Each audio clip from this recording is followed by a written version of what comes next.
All right, sorry about the delay. I'm a few minutes late because I have a sickie next to me. So if you hear any coughing or anything going on, or if I'm muted and I look over there, my daughter's laying down next to me. She doesn't feel good. And so my office is the perfect spot for her, I guess.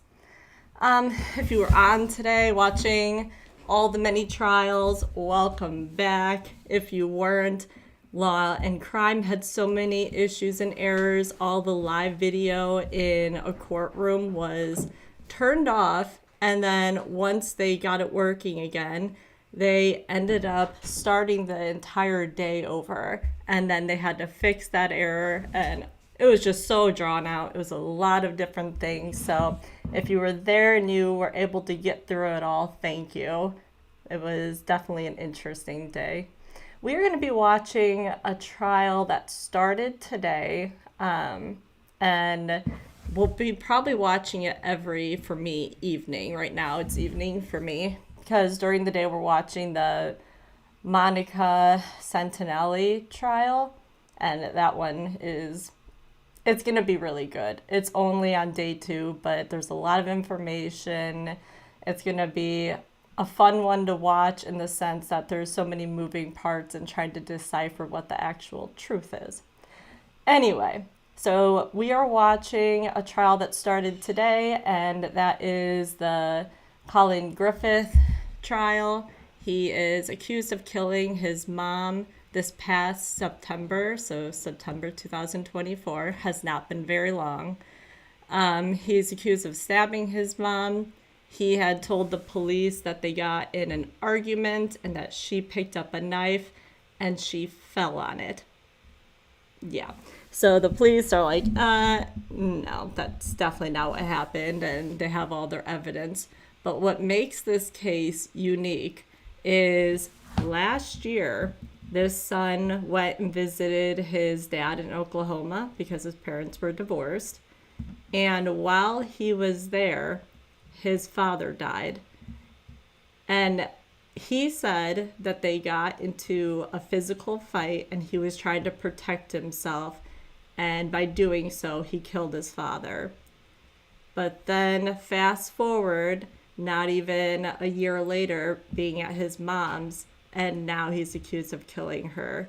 So I don't know if they're going to reopen the investigation of his father's death or not, but it seems pretty likely that he was the one who killed both of them. So we are going to go ahead and start it. He is 17 years old. I haven't heard too much information about who he is, if he's a good kid. I don't know anything. But it will be interesting to see how much his father's case will be brought up now at his mother's trial. All right, I'm going to go ahead and there we go. I'm going to go ahead and start it off.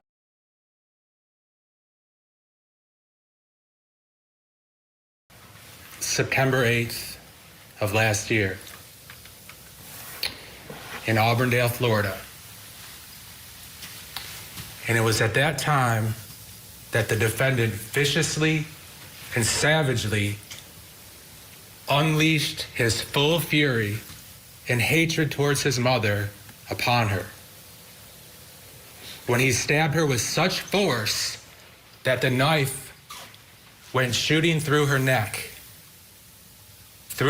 muscles, through her esophagus, through her trachea, through her thyroid cartilage, and shot out the other side of her neck. You will hear and see that as this happened,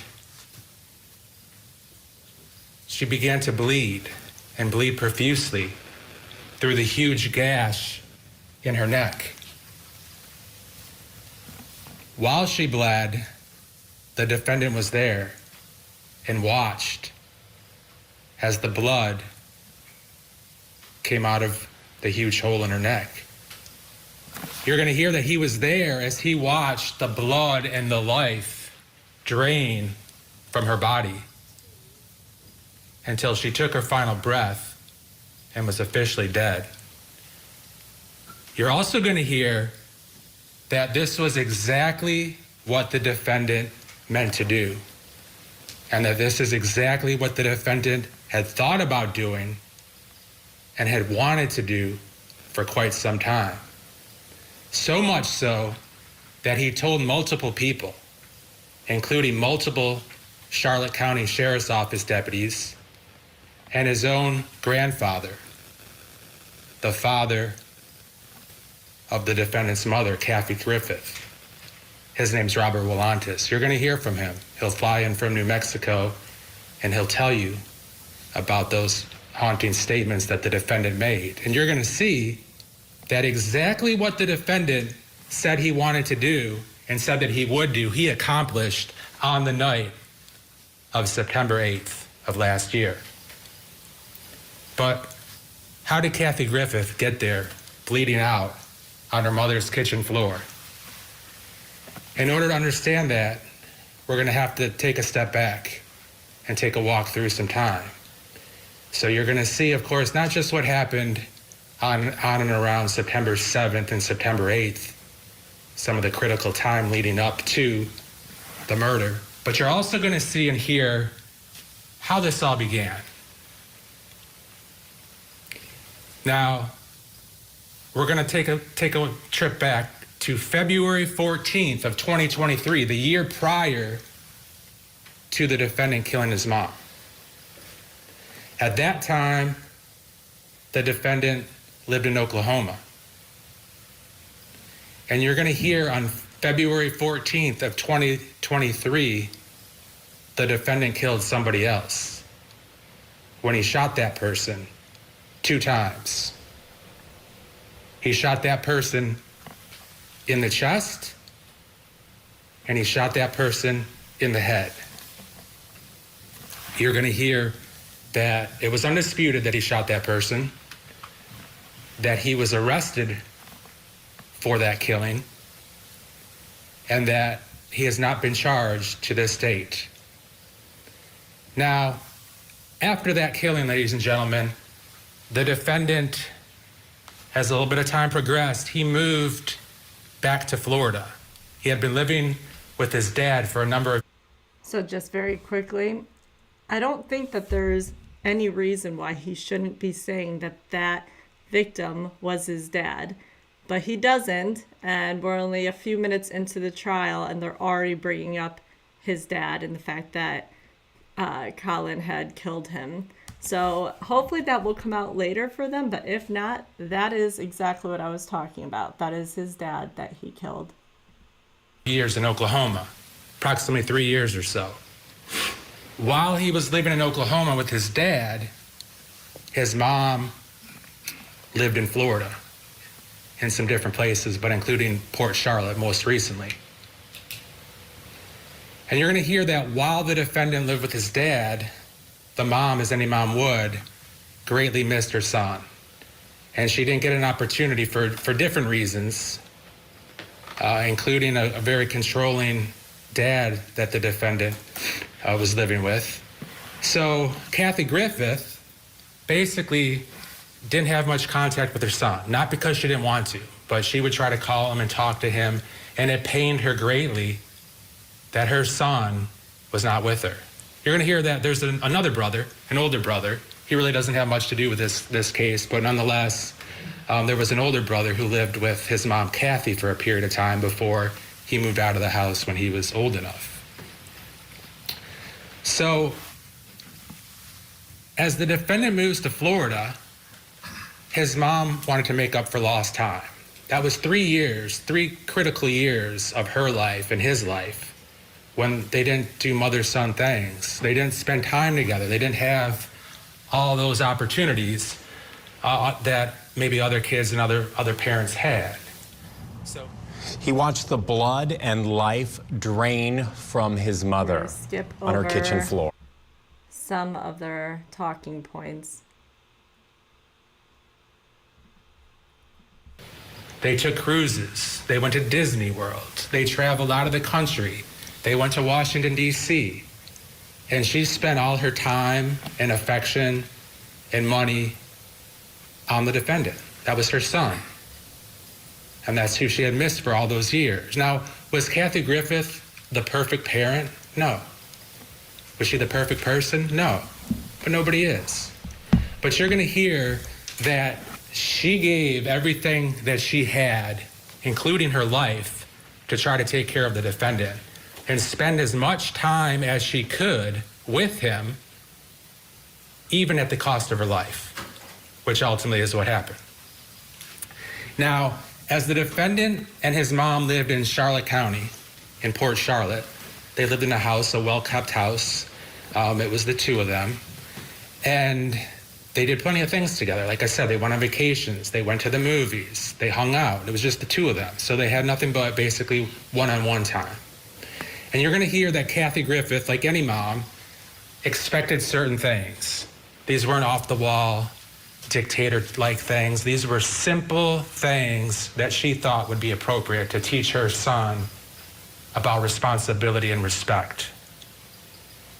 Chores, minimal chores, such as weed whack in the backyard, taking trash and food or candy out of his room, helping her around the house with whatever little odd jobs might happen. But you're going to see in here, the defendant wanted nothing of that. He didn't want to be inconvenienced. He didn't respect his mom. He didn't care about his mom. And wherever this deep-seated anger and hatred came from, it was real within him. And he told people about it. So as the days turn into weeks and weeks turn into months, his anger, as you'll see, was building and building. Judge, I'm going to object to this being argumentative. As the time went on, you'll see that the mom had to deal with a lot of issues, including being attacked by her own son. You'll hear a little bit about the defendant being arrested at a certain point for domestic violence battery. He was a juvenile, as he still is a juvenile. And you'll hear that he was put on some probation. But in essence, he was not happy with his mom, so he took her down to the ground and stomped on her hand. But they continued to live together. The mom, you'll hear, was afraid of the defendant and what ultimately might happen to her. And she was afraid he would kill her. But she loved him. And you're going to hear that she wanted to be with him. And she was cognizant of the fact that when he turned 18, he was probably going to leave the house. And that would, for all intents and purposes, end that one-on-one time. And he would continue on with his life however he saw fit. So it wasn't like every day was chaos or bedlam in the house, but the defendant had issues, the mom had some issues, but they were working through them. Now, sometimes they would go to the movies together, sometimes there would be good days, and you're gonna actually get to see kind of like an inside peek of some time on September 7th and September 8th, the day that the defendant killed his mom. You're gonna see that in the form of Ring camera footage that Kathy had set up inside because she was so afraid of what her son might do to her. And you're gonna see that there was cameras set up in different parts that basically captured the same or similar things, but you're gonna get to see some footage from a kitchen camera that captures the kitchen as well as into the living room. So you're not gonna have to sit through 48 hours or 72 hours of just nothing happening, but you're gonna see some clips so you can kind of tell what the vibe was on those last 2 days of Kathy's life. You're also gonna get to be able to see the timeline as it continues. We talked a little bit about jury selection, about a timeline, because nothing happens in a vacuum. So as the defendant's living with his mom, he starts making these statements that he wants to kill his mom, and that if he has to go back to his mom, he's gonna kill her or do her harm or do himself harm. And he tries to make accusations against his mom that you'll see she was never arrested for anything as it pertains to the defendant. But nonetheless, he starts telling detectives, he starts telling deputies. And so the Charlotte County Sheriff's Office has different units, as does a lot of law enforcement agencies. And you'll hear that they took a proactive approach because they didn't want to see anything bad happen to the defendant, and they didn't want to see anything bad happen to the mom. So you'll hear that there were multiple deputies and detectives that would check in on the family, would check in on mom, would check in on the defendant.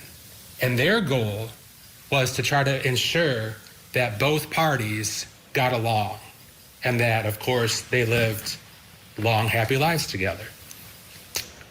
It didn't work out that way, not from a lack of their trying. So as the year continues, the defendant, as I mentioned, got arrested for the domestic violence battery. He got Baker acted a time or two. And when he would be about to be released, he would make statements. Basically, he would say he didn't want to go with his mom. If he went with his mom, he was afraid of what might happen, of his anger, that he would kill his mom. He also made statements that he was afraid that she would do something to him.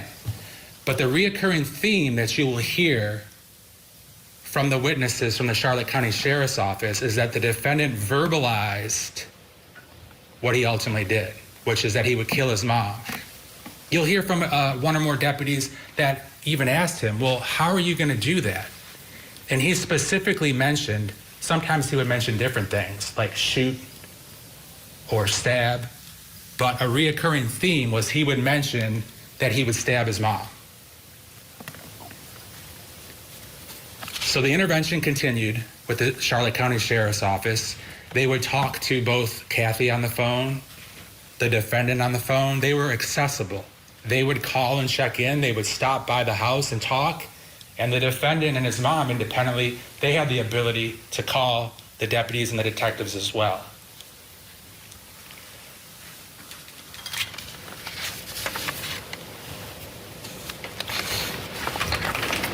Now, 2024,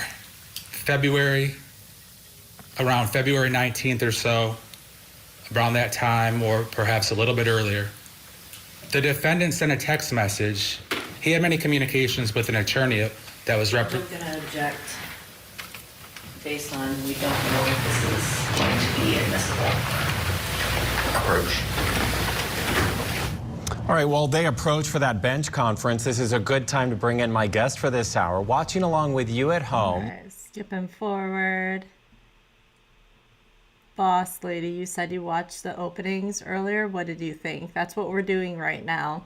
Unfortunately, Court TV has it all paired off, and there's like a million different videos I'll have to be clicking in and out of. They didn't do a live of this for all day, so we're just trying to catch up.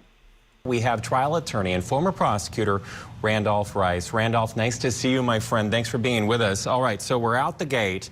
Pretty descriptive and disturbing right out the gate. But the fact that he's talking about how Kathy was scared, had the cameras, he's also making promises for this jury. Statements that the defendant made that explicitly forecasted what he did on September 8th of 2024. I mentioned the name Robert Willantis. Robert Willantis, as you'll hear, was Kathy Griffith's father. He is the maternal grandfather of the defendant. You're going to hear that Robert Willantis, of course, had a relationship with his grandson, loved his grandson, cared about his grandson, and still does. And the defendant told him something that was super, super disturbing, to say the least. You will hear from Robert Willantis that the defendant said to him that he wanted to kill his mom and how he was going to do it. And the defendant said, more than anything else, I want to slit her throat and feel her bleed out and feel the life leave her body. That's how much I hate her. You're going to hear that Mr. Willantis, needless to say, was absolutely shocked. And he told his grandson, that's sick, that's twisted, you can't do that. You know, you and your mom have issues and you're going to need to work through those issues. September 7th of last year. The morning started with Kathy buying her son, or letting him use her credit card to buy Starbucks. Bought a couple drinks, a breakfast sandwich, and the defendant came home. And this is going to be some of the ring footage that you see. So you'll be able to see some of these interactions. And you're going to see the mom and the son and some about how they're talking to each other and kind of what happened that day. The mom had minimal requests of the defendant. On that specific day, she wanted her son to help her put up a bookshelf. The defendant didn't want to be bothered. The mom wanted her son to weed whack the backyard. The defendant didn't want to be bothered. The mom wanted her son to clean up the food and the candy that was in his room, attracting ants, but the son didn't want to be bothered. You'll see that he had his Starbucks, he had his sandwich, he wanted to do what he wanted to do, which was he wanted to take a walk, get out of the house and exercise. So the end of the day, or sometime during the day, the end result is that the mom got fed up with him. Kathy was sick and tired of being disrespected, sick and tired of doing everything for her son, and basically told him, get out until you can show me some respect.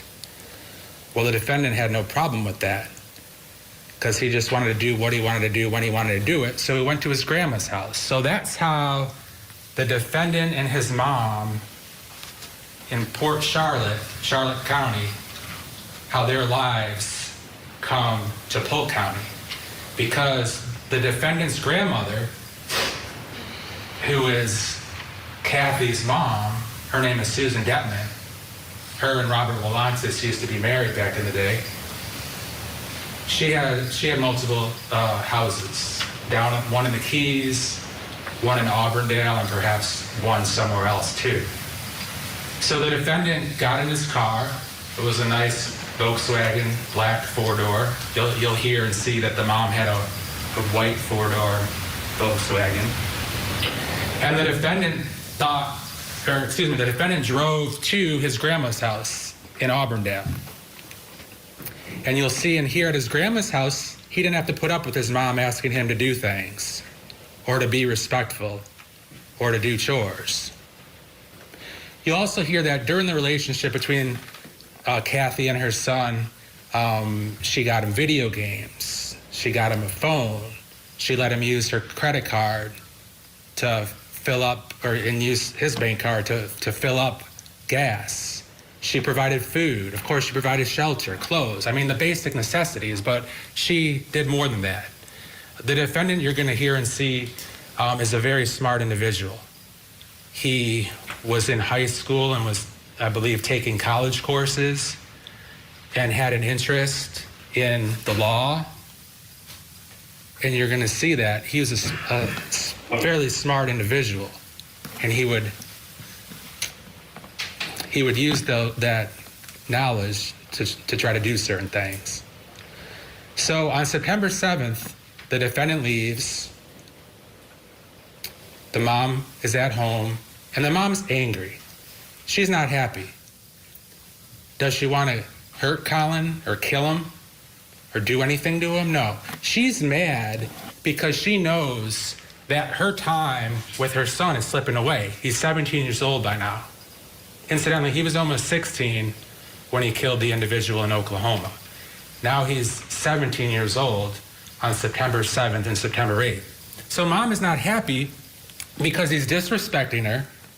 He's not doing the chores. She's busting her rear end doing everything for this kid who's ungrateful, and she's mad. But nonetheless, she wants him home.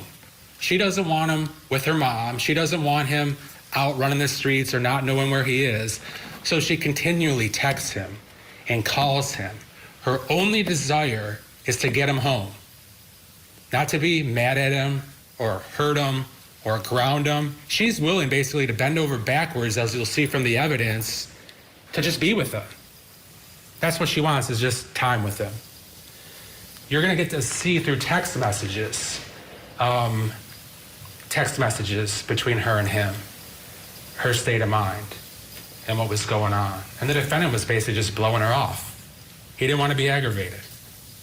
But you're gonna see kind of the mom was frantic, and once again, frantic in terms of being a mom and wanting to know where her son was and wanting her son back in her house.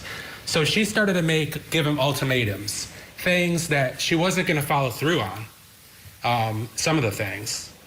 She was hoping not to have to follow through on any of these things. But you're going to see that she was saying, if you don't come home, I'm going to sell your car. If you don't come home, I'm going to cancel your insurance. I'm going to turn off your phone. And she would turn off the phone that she provided for him multiple times. She would turn off his phone. She would take away his computer. All things that she bought. She bought him a computer for his school. She bought him a phone because, of course, that's what parents do. And you'll see when you're a child, you can't get a cell phone with AT&T or have an account with AT&T if you're not 18 or older. So he was relying upon his mom, and happy to do so, because she made sure that he had everything that he wanted. So she was saying these things because basically she was hoping that he would be afraid of them and would come home, but he could care less, as you'll see. But then the Oklahoma killing resurfaces. And you're going to see that besides just pure anger and hatred towards his mom, that his motive, an additional motive for killing her, was what she texted him. Because he was concerned that that Oklahoma killing was going to come back around. Of course, it was still under investigation and still is, but that was going to be reopened. And you're going to see firsthand why the defendant didn't want that to happen and why that just infuriated him even more towards a mom that he hated and couldn't stand for no good reason. You're going to see firsthand that Kathy texted her son between 12 and 12:29, and he received it. And she texted him, Collin, the recordings of you admitting to killing, and then she stated who it was, and planning the murder. There are 4 different instances from my Ring camera, are all going to Bob, Susie, Amanda, and Chris at 3 p.m. today. And mind you, this is the day that he murders her, shortly thereafter. She continues on, plus the recovered audio from Chuck's iCloud. Chuck is the defendant's father, Kathy's ex-husband. So Kathy continues on, plus the recovered audio from Chuck's iCloud where you told your dad you hated me and I was an evil bitch are being sent too. My dad is sending me his recordings of you telling him how you planned my murder back in February. Audio, video, emails, texts, and phone records are all being sent. For the record, no, you cannot have a single one. Your attorney can request them. She continues on, all because you didn't want to help me. These are powerful words from that prosecutor. Okay, so we... Like I said, they chopped up the video of today's entire trial. So I'm going to go ahead and now go to the defense's opening statement. But I'm still surprised, even with all of that talk from the prosecutor, he still didn't say it was his dad that Collin had killed. All right, where are we at?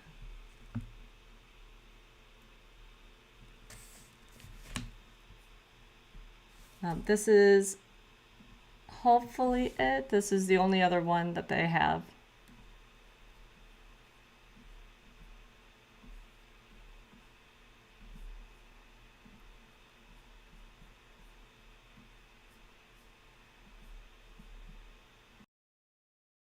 Family, and whom you will hear from. You've heard some of their names already, but I think it's helpful if you know the relationships among them. So first we have Collin Griffith. Obviously you are aware of him. He's 17 years old. Catherine, or Kathy as she's known, Kathy Griffith, is Collin's mom. And tragically and sadly, she is no longer with us. Susan Detman is the third main person who is involved in this saga. Susan Detman is Kathy's mom and Collin's grandmother. Christopher Griffith is Collin's older brother, so son of Kathy and of Charles Griffith, who goes by Chuck sometimes.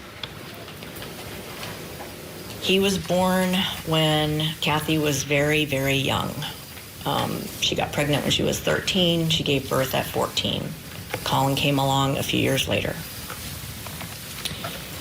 You've already heard about Robert Willantis. He is Kathy's father and Collin's grandfather. You heard that he lives in New Mexico, and he has for many years. He's sort of removed from the family a little bit. Some other names you may hear are Christy Rooney, who is Kathy's older sister, oldest child of Susan and Chuck. John Paul Willantis, who is the younger brother of Kathy, also the child of Susan and Robert Willantis.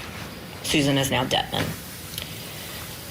Finally, there is Nikki Markovich, who is now Susan's husband, and Kevin Markovich, who is the son of Susan and Nikki, so the half-brother of Kathy and the half-uncle to Collin, okay? I should have drawn a family tree, but at any rate, this family, like a lot of families, at times is very close and at times has its issues. You'll hear about these cruises that multiple family members took together, but you'll also hear about estrangements and fights. The common denominator in the estrangements and fights, Kathy Griffith. She is the person who is periodically, or for really long periods of time, estranged from any number of those people that I have mentioned.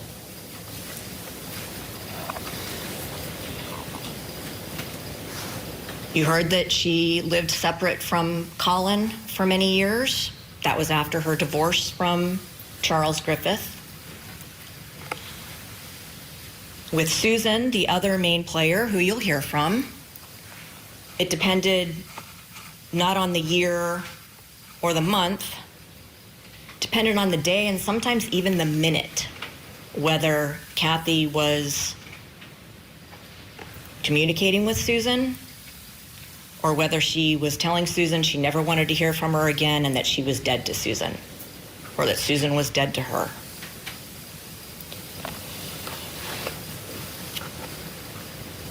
Susan was a regular part of Kathy's life because she lived in Florida and close in Florida. Susan periodically stayed in Charlotte County. You heard about some of her other homes. She travels quite a bit, some for work, but for a variety of reasons. But she is the constant in Kathy's life. Always there when Kathy needs something, especially money. Some of the things you heard about that Kathy provided for Collin, according to Mr. Levine, were actually provided by Susan. Susan paid for every single trip they took, and that Kathy chose to take. Susan would pay Kathy's phone bill sometimes. At any rate, Susan was the constant. She will tell you about Kathy's personality. She'll tell you about her mental health problems. She'll tell you about Kathy's drinking and misuse of pills. She will tell you about Kathy's threats to commit suicide. All right, we have to hit the pause button. We are going to approach a break right now. Don't go anywhere. More of the defense opening statement. All right, let's fast forward this part. I wish this could have all just been one big video, but at least we get to skip through and we're back.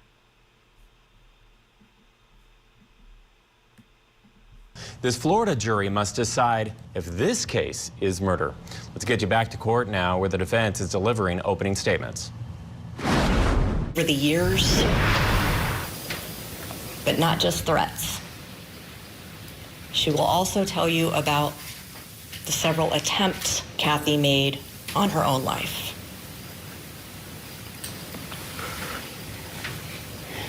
Beyond that, you're going to hear that Kathy not only wanted to cause harm to her own self, but Kathy has threatened or done harm to other people.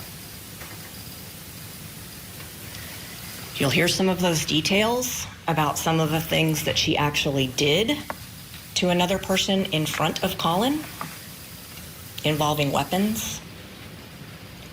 You will hear that she has threatened to kill different people at different times and actually taken steps towards completing that wish.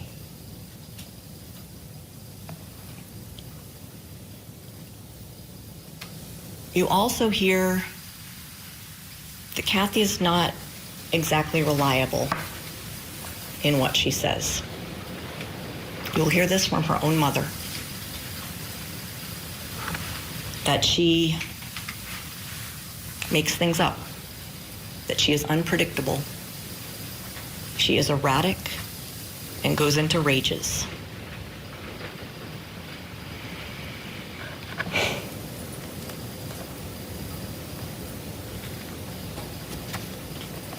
As I said before, Kathy has been, or was still estranged from multiple family members at the time of her death.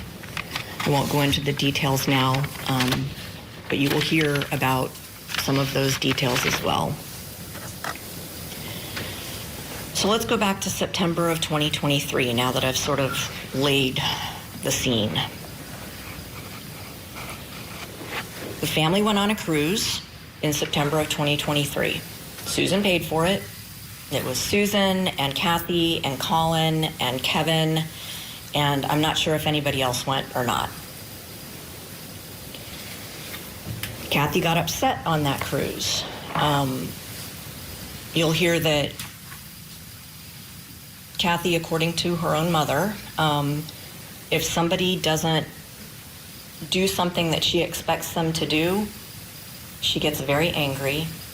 And in this particular situation, Kevin and his girlfriend was also on the cruise. Were supposed to meet her at 8 o'clock to go to some activity on the cruise. And apparently Kevin and his girlfriend were late, and Kathy got really upset and started saying that they had lied to her and that she was done with them. And she ended up getting her own room for the last night or two of the cruise to be separated from everybody else.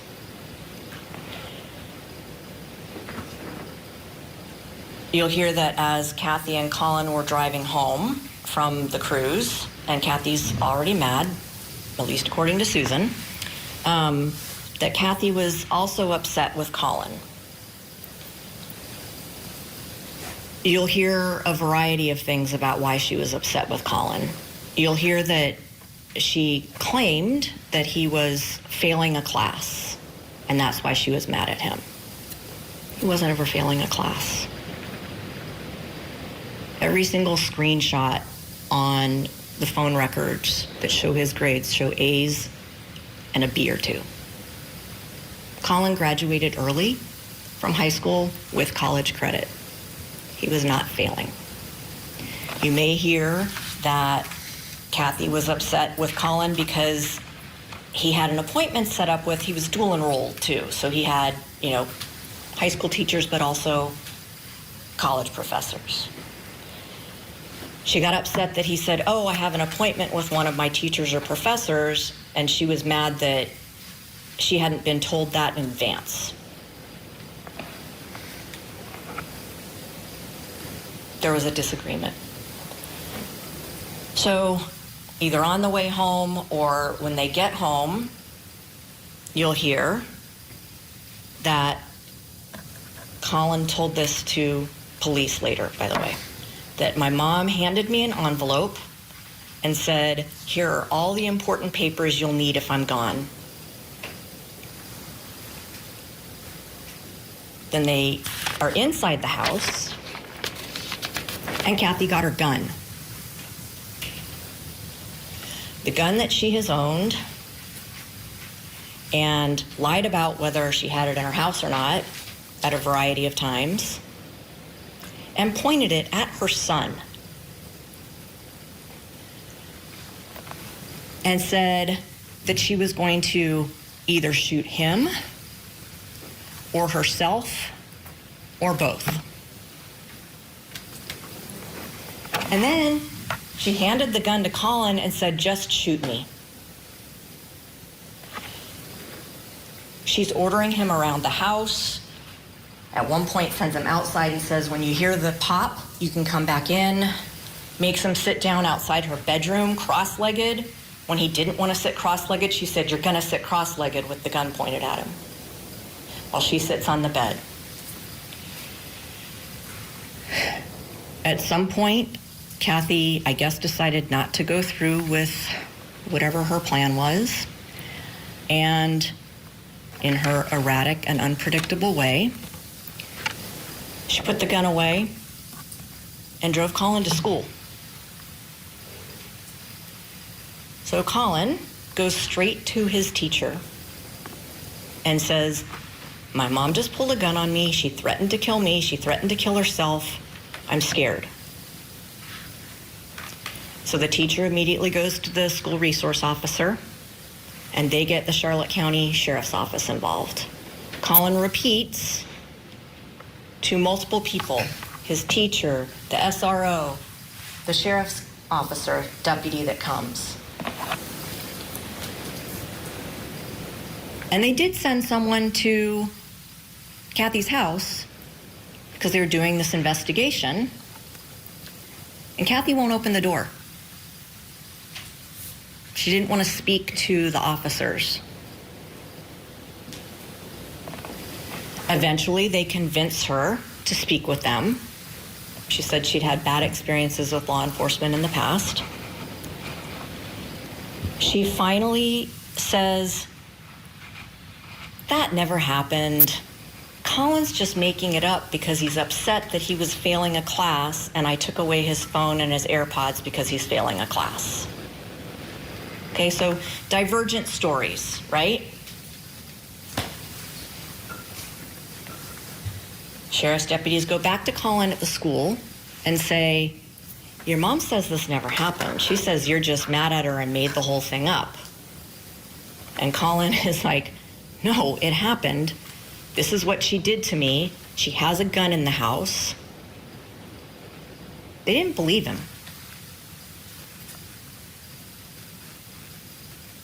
They believed Kathy.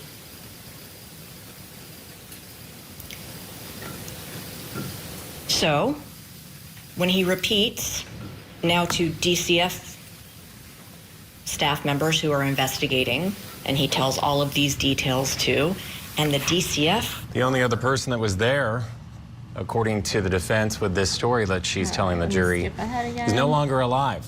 By the way, his story of what he told his attorney seems extremely unbelievable.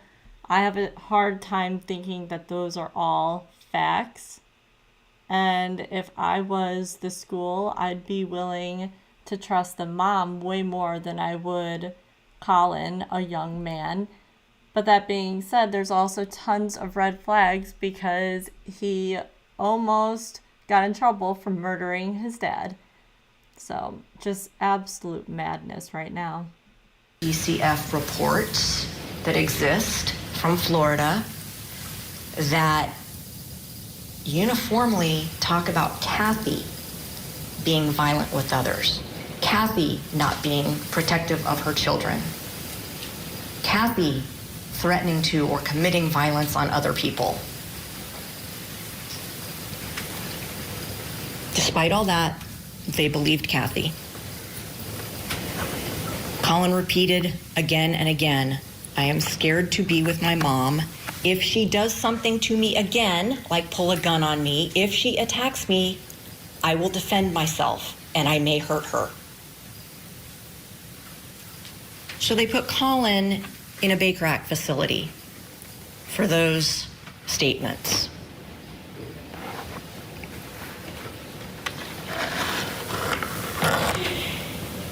Interestingly,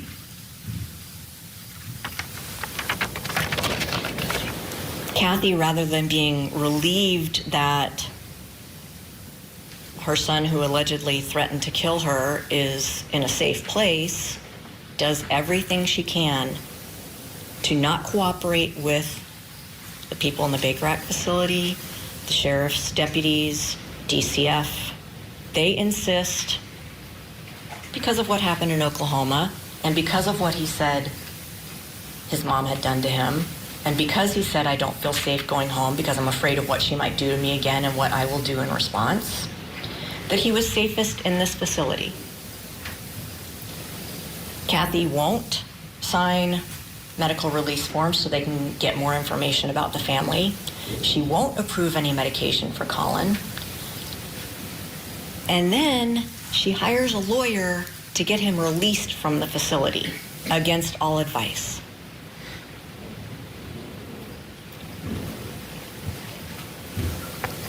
When they were getting ready to release him to Kathy, he says, do not send me home with my mom. I am scared. She threatened me. If she comes at me, I'm going to defend myself.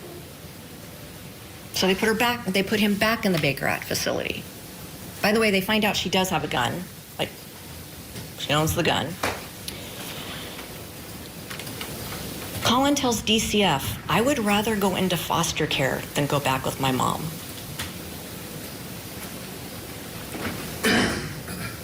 Because he didn't feel safe with her.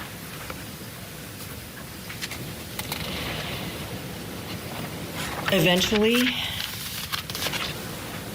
after you heard about the special unit from Charlotte County Sheriff's Office that got involved with the family, this is when they get involved. And you'll hear about either Corporal or Detective Rentis, he's a male, and Detective Lacey Zanoniani. A lot of times she's referred to as Lacey or Detective Z. But they start getting involved with the family. They're making suggestions to Kathy about how to handle this situation, and she is fighting against them in any way she can.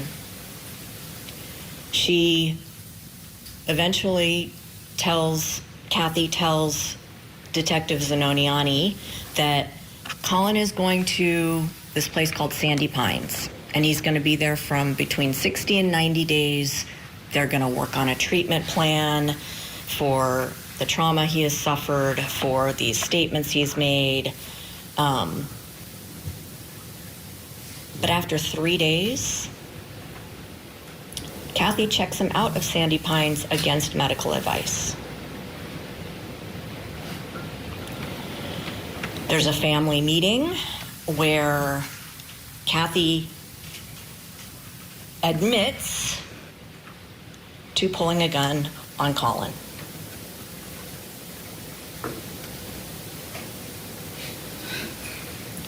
But everybody in the family says, nope, Collin's going home with mom, because mom was insisting on it.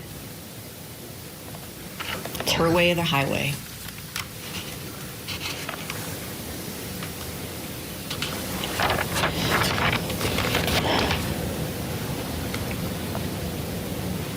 So that happened in September of 2023.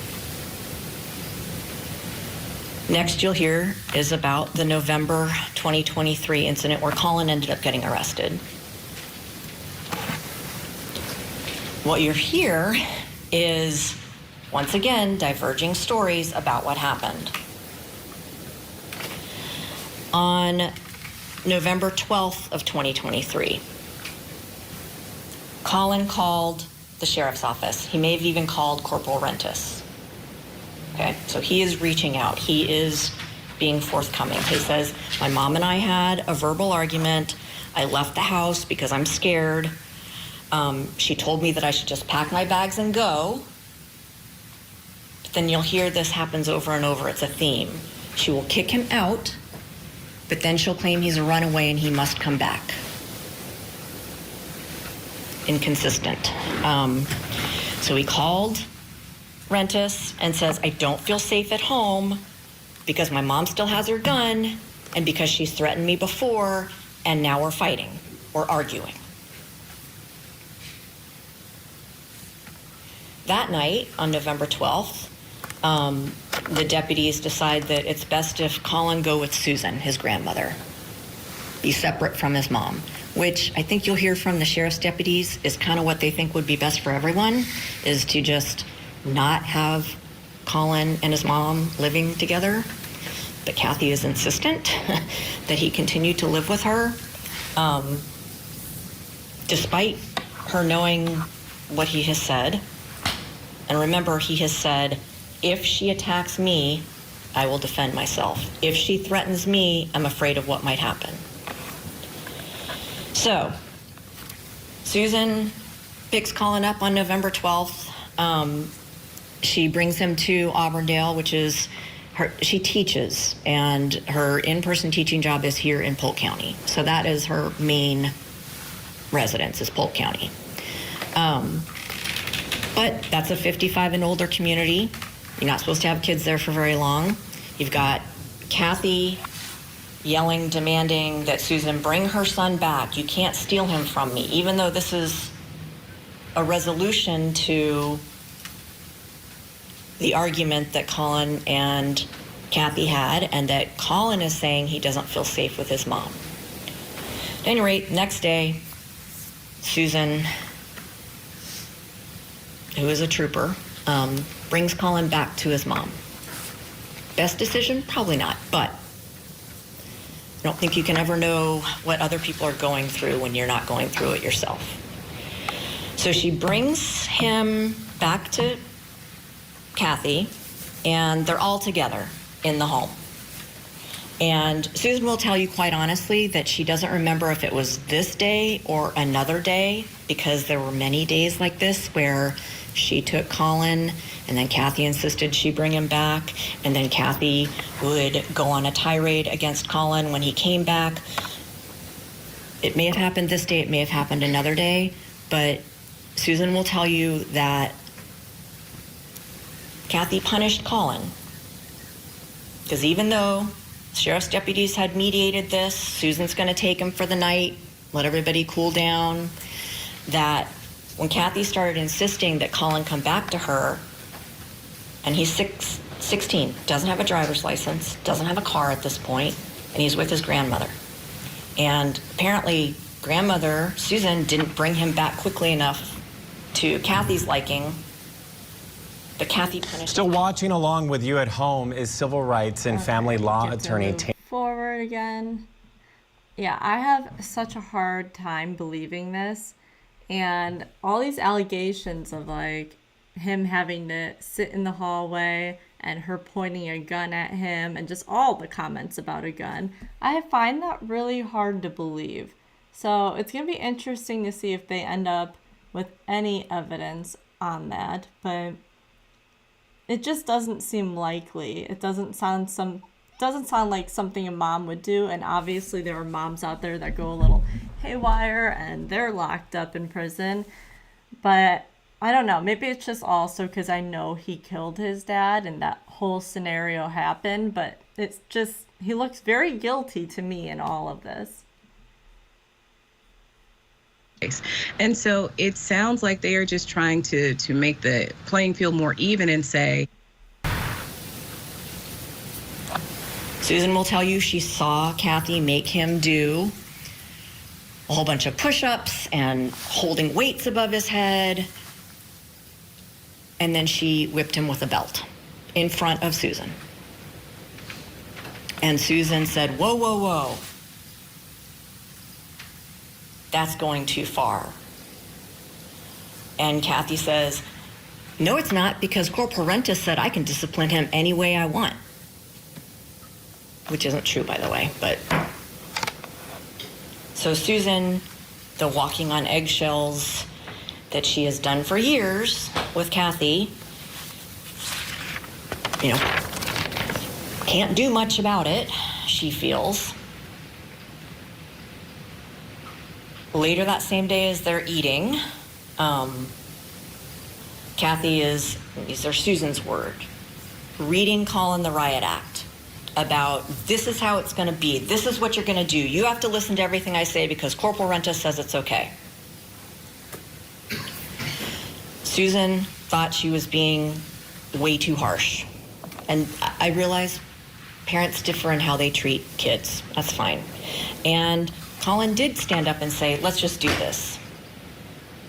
Now, Collin told the police, because they did get involved, and this is when he got arrested, that his mom kept telling him to shut up, and he wouldn't shut up.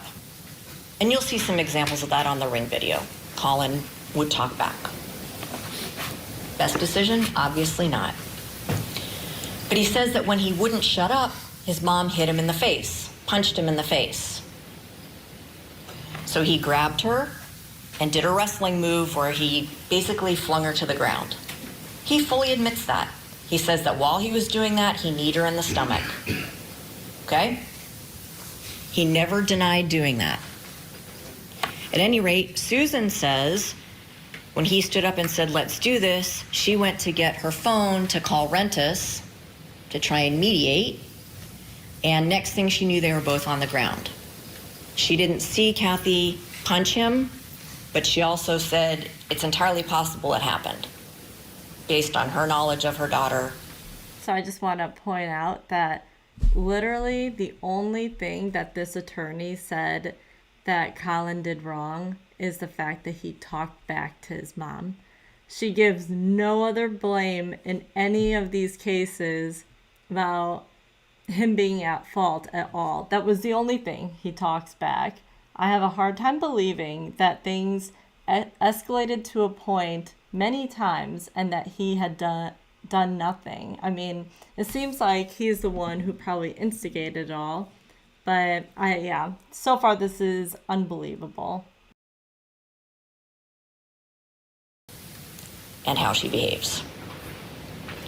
So, after she's on the ground, they're both on the ground, Collin gets up and leaves the house. Calls the police. That's how the police get involved. Collin called them. And you'll see some of the body-worn camera footage from that night with Collin talking to the officers, being very forthcoming. The officers spend a lot of time talking to all three people. Collin ends up getting arrested for domestic violence battery. Kathy denies she ever put her hands on him. He is put in jail that night. And the next morning, when he's getting ready to be released from the juvenile detention center, they say, okay, get in the car with your mom, because mom's there to pick him up. And Collin says, don't make me get in the car with her. If she attacks me, I'm afraid of what will happen. If she comes at me again, I'm going to defend myself. The law enforcement officer at the juvenile jail basically says, I don't like your attitude, get in the car with your mom. So Collin gets in the car with his mom, goes home, and she immediately starts making him do standing marches with weights above his head. And you'll see that on body-worn camera footage, because while the personnel at the jail forced Collin to get in the car with his mom, even though he said he didn't feel safe with her, they did call the sheriff's office and say, by the way, I had a kid that said he might kill his mom, which is not what happened.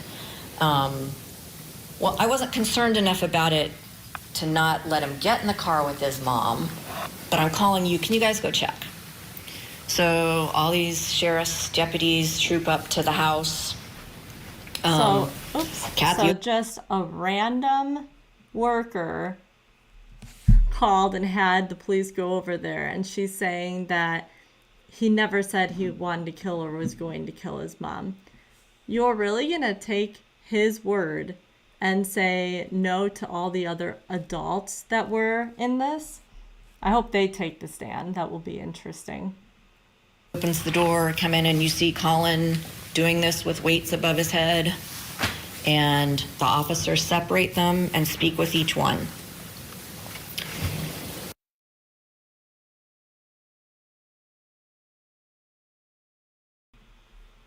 There we go. Collin is outside talking to the detectives, once again, being very forthcoming. He says, my mom thinks I'm going to hurt her, that I want to hurt her. I don't want to hurt her, but if she comes at me, I'm going to defend myself. Guess what happened that day? Collin gets Baker acted again.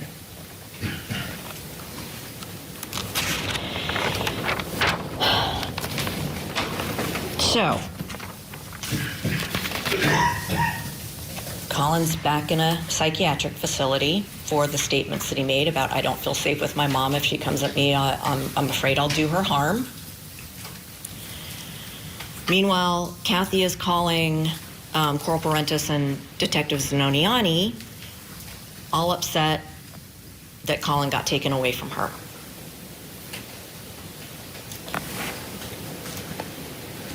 And then she starts making suicidal statements to them. So Approaching the top of the hour, coming up, Ted Rowland's pick. Okay, let's see if there's any more of this. Looks like there's just a bit more.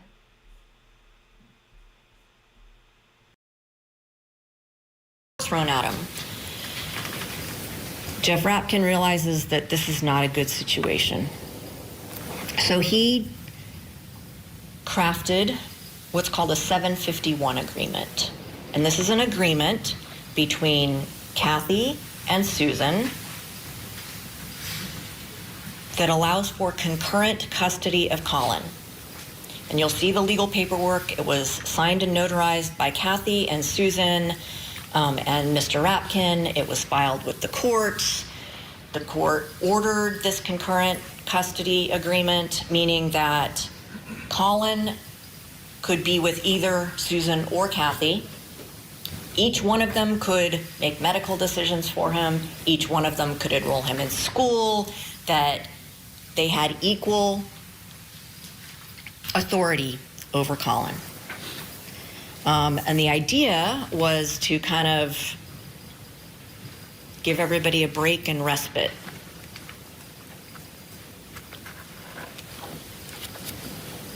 Kathy sometimes misinterprets that concurrent custody agreement. You'll see in some of her text messages or hear her on Ring video leaving messages for other people or talking to them. The agreement says that you can only have him if I'm mentally incapable of taking care of him or if I'm physically incapacitated, which is not true. You'll see the paperwork. At any rate, she has this very ambivalent, is a very tame term, very ambivalent feelings about whether Collin should be with her or not with her. And over the next few months, so December 2023 into the first few months of 2024, there is a lot of back and forth, meaning Collin goes between Susan and his mom. Meanwhile, he's still going to school and everything and keeping up his grades. You'll hear from Susan that Kathy would alternately kick him out again, say, get out of here, I don't want you here anymore, and then demand that he come back, even when he didn't want to.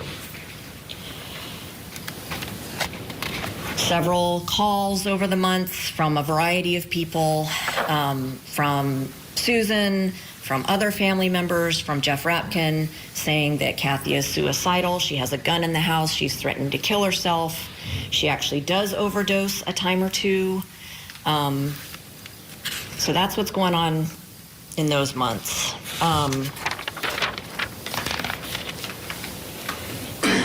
In February, and it's going to be unclear exactly how all this occurs, but DCF gets involved again. Collin repeats that he doesn't feel safe at home with his mother. This is, after the multiple suicide attempts and Baker Acts for Kathy. He tells them, I'd rather be in DCF custody, I'd rather be in foster care, I'd rather be anywhere but at home with mom. I'm scared. DCF wants him to live full-time with Susan. Kathy will not have it. Detective Zanoniani is saying, all these people have intervened and tried to come up with a solution. Kathy will not have it. Somehow, Collin ends up back with mom,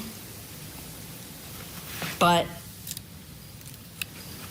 because he doesn't feel safe, he runs away again, telling everybody, I don't feel safe. Law enforcement gets involved again. They find a gun in the home, which Kathy had lied to them about and said, oh no, I gave it to somebody else for safekeeping. Oh no, there's a gun there. She also claims that Collin attacked her again to law enforcement. She said, he was trying to run away and he battered me. So the sheriff's deputies look at her ring video and they're like, there was no battery. She tried to step in front of him and block him from leaving, escaping the situation, and may have brushed by her. That's what she was calling a battery and trying to get him arrested. But then she would have probably demanded that he come back home with her. Needless to say, much chaos. In March, in what I hope is a little bit of positive news in all of this, Collin gets his driver's license and he gets a job at Domino's. And he did get a car. Kathy didn't buy him the car like she wants everybody to believe. It came from a trust that existed separate from Kathy. He's still going back and forth between Susan and Kathy, managing to accomplish things as a 17-year-old, 16, then 17-year-old. And then we get to the end of August, beginning of September of 2024. And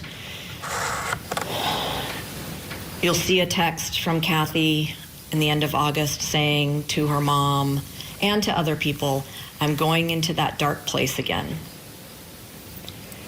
My therapist thinks I should go to a facility for at least a few days, but she doesn't.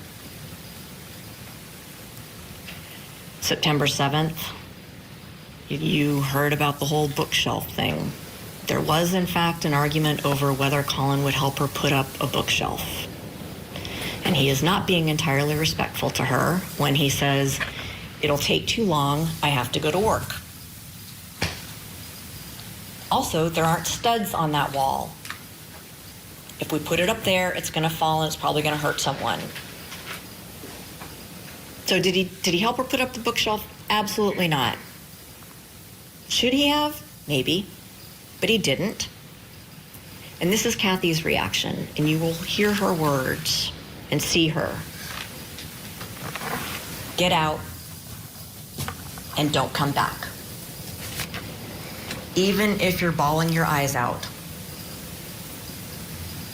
And give me the keys to the house.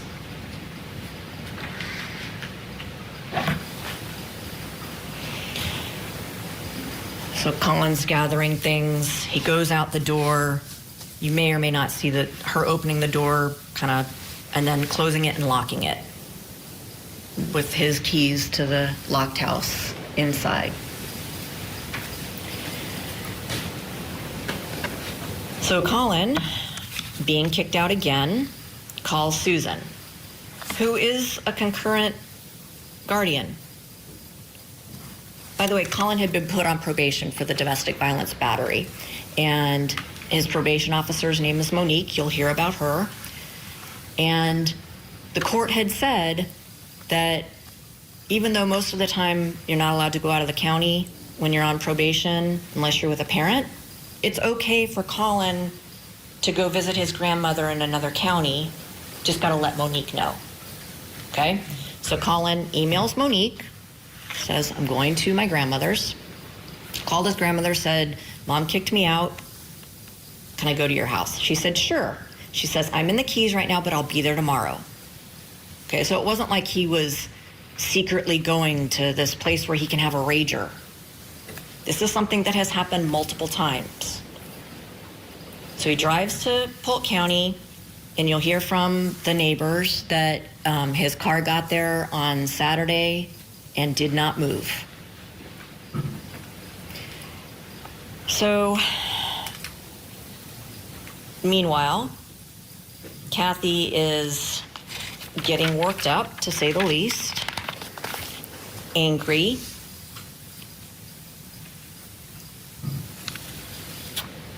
I think one detective may describe her as manic. She starts in the early morning hours of Sunday the 8th making repeated calls to Susan and to Collin, and will beg, plead, yell, cuss, call people names.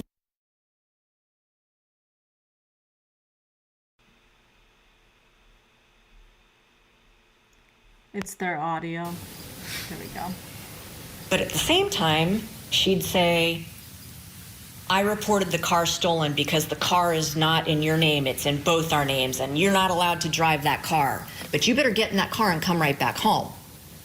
But wait, I took money out of your bank account so you can't even afford to put gas in it, but you better come back home. Get in that car and come back home. I'm gonna sell the car. I sold the car. I'm already up in Auburndale. I found a buyer whose aunt lives in that community and who gave me the gate code so I could come into the neighborhood in Auburndale, and I couldn't see the car at Susan's house. You're in big trouble, because I already sold that car. She was nowhere near Auburndale. You'll see the ring video. She was at her home. But she made up this elaborate story about having gone to Auburndale, gotten the gate code from the buyer's aunt, and going in and not seeing the car, when the neighbors were like, the car never left.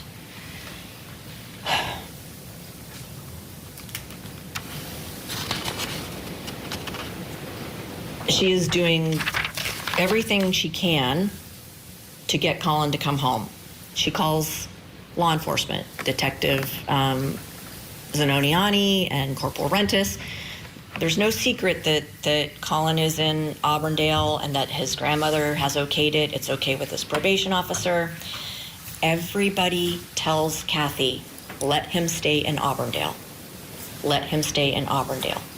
Let him stay in Auburndale. Kathy claims on one of her phone calls that the police gave her 24 hours of Collin being gone until she was going to get in trouble for him being a runaway. No.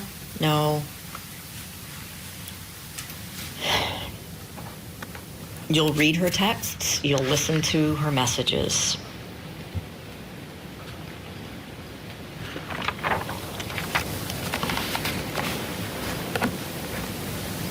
Despite everyone telling her, let Collin stay in Auburndale,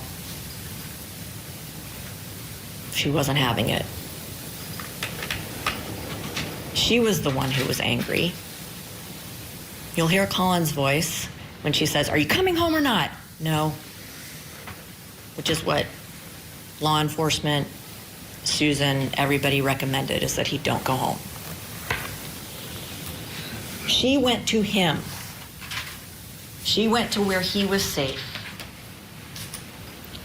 And the neighbors that you heard about will tell you that she came in hot and angry, that she sped into this quiet 55 and older community, whipped her car into the driveway, whipped it back out, pulled in front of the house, got out, slammed the door, and marched up to the carport door.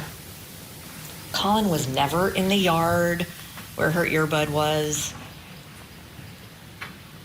She went up to the house and went in the house, angry.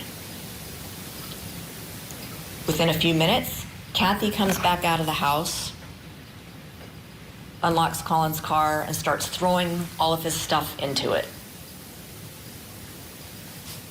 And then after she's done throwing his stuff into it, you'll hear the neighbors say that she was yelling and shaking her fist, and it looked like she was the one who was being aggressive, and that Collin was standing in the doorway. So there's a door that goes into the living room, then out to the carport, and that he was standing in the doorway. And when she comes up and you'll hear varying terms. You'll hear that he put his hand on her shoulder by where her ponytail was and kind of brought her inside. I don't know that you'll hear a neighbor say that he dragged her from the yard by her ponytail, by her hair. They will say that they heard her yelling. You can evaluate whether you think Collin was doing anything at that point to harm her. That's going to be part of your decision. Or if you think he was trying to avoid her making a scene in the community where teenagers aren't supposed to be living, you'll hear from the neighbors that they had seen Collin there before. He was never a problem. He would visit Susan because, like I said, he went back and forth, but they had never seen Kathy there before, ever. So, Kathy and Collin go back into the house, and it's about an hour later that Collin calls 911, crying, upset, saying, "We got in a long fight. My mother's bleeding out. Please send someone right away." The 911 operator explains how to do CPR, tells him to move her, to lay her on her back, to be able to do CPR. You'll hear him doing CPR on her while counting with the 911 operator. And intermittently, he'll say, "Just send someone, she's not bleeding anymore." And when first responders get there, she was already dead. What you're going to have to decide at the end of all this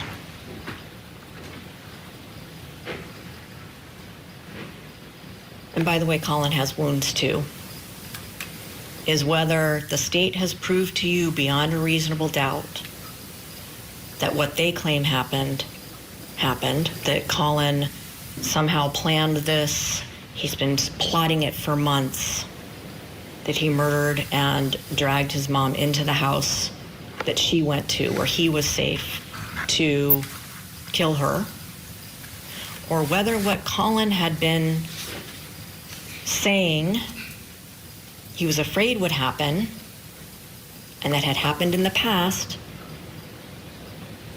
actually was what occurred.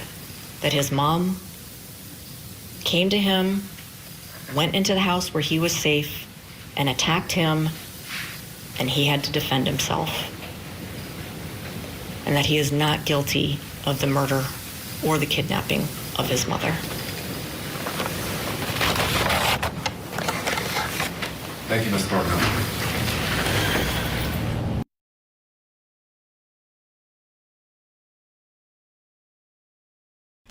Okay, so there was both of the opening statements. I am going to be playing a quick video. I found something while we were listening that I thought you guys might be interested in. Let's see if it's this one. Court TV will be bringing you the trial of a Florida teenager who's accused of killing his... 1 second. I'm going to make myself go back to the corner so you can see. I feel like I'm in a corner of shame or something. All right, hopefully this isn't too big. Okay. All right, so there is body cam footage of the officers arriving to his house and talking to Collin, so we're going to watch that. Fight or flight, and I don't know. If I think she's gonna do something, even if she's not, I might act. I'm not gonna like go crazy or anything, but I'm not sure, honestly. Okay. You're not sure if you're gonna hurt? Only if she tries to hurt me.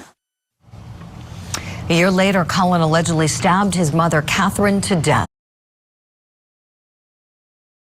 So we are supposed to be believing that he was afraid of his mother hurting him, which, I mean, physically he towers over her.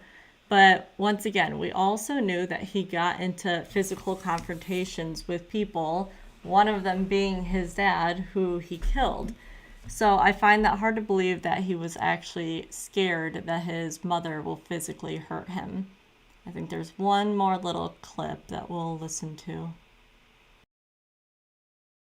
And he claims that she fell on the knife, which police say doesn't match up with the case evidence.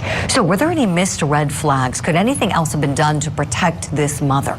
Let's bring in our guest, still with me, criminal defense attorney and former prosecutor Michael J. Brown, and want to welcome in forensic psychiatrist Dr. Carol Lieberman. Dr. Carol, Collin told his grandmother that I was saying, Mom, I'm not a psychopath. I'm not this murderer. I'm just trying to peacefully leave or peacefully coexist and just figure something out. And she kept telling me to shut up and shut up. And when I wouldn't shut up, she hit me. No, that's not what happened, Collin. That's not what happened. You never said you wanted to peacefully coexist. I've been saying that. Okay, Dr. Carol, what do you think when you have someone saying they're not a psychopath? Does that... I wonder if that was Susan, the grandma, that just told him that he never said any of those things. But it's interesting that he immediately puts out there that he's not a psychopath. I wonder if at some point in mental health stuff going on with him, or even the things that he went to if he saw a therapist, I wonder if they talked about like what is real psychopath and characteristics and traits. I think it's interesting that he said that. But so here, that is it for today. We had a long day today. We covered so many things. Natalie Cochran, who was accused of killing her husband, Michael Cochran, got her verdict back this morning and she was found guilty. If you missed it, it's in my live album, so my playlist really, but that was a good one. And then we also during the day, for my time, so during the day we are watching the Monica Santinelli trial, who is also accused of killing her husband.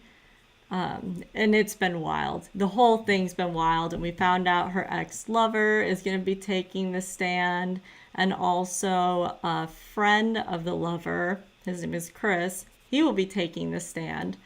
They're both in jail. Both men are in jail for life. But it seemingly, I think that the main guy, the lover, might be lying because he doesn't want to have Monica go to jail for the rest of her life.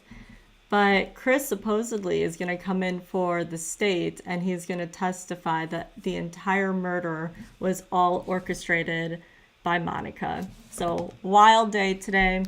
Tune in for that tomorrow. And I said in the chat, but I'll say in here too. We will probably be watching this trial for Collin at the same time every day. So I don't know what time it is for you guys. It's a little bit late for me, but maybe just around this time. That way we have enough time to watch Monica's trial, have a little bit of a break, and then come back and catch up on Collin's. So thanks for watching. Today there were so many issues and hopping back and forth on videos. So if you were with me most of the day, I appreciate you. We made it through. Also Monica's trial started with the fact that opening statement for the state prosecutors took a day and a half to almost 2 days just for the opening statements. So it was a lot, but some of us got through it all and it was good. All good things. All right. Thank you again for watching. I will see you tomorrow.